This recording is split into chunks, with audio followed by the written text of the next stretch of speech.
دیکھیے اللہ تبارک و تعالی نے دو کان دیے ہیں، دو کان، ایک کان سے سنو، دوسرے سے نکال دو۔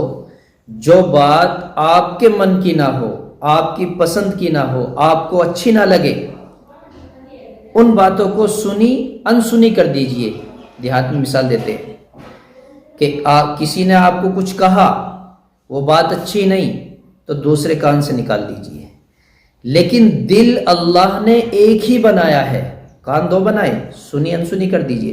دل ایک ہی بنایا ہے، اگر کوئی بات ایسی سنی اور وہ دل پر لگ گئی تو پھر معاملہ خراب ہے، دل میں حسد پیدا ہو جاتا ہے، دوسرے کی طرف سے اس کے دل میں جلن پیدا ہو جاتی ہے اور وہ تا عمر اس کو نقصان دیتی ہے۔ جو بات دل پر لگ گئی وہ زخم کر جاتی ہے اور وہ کبھی بھرتا نہیں۔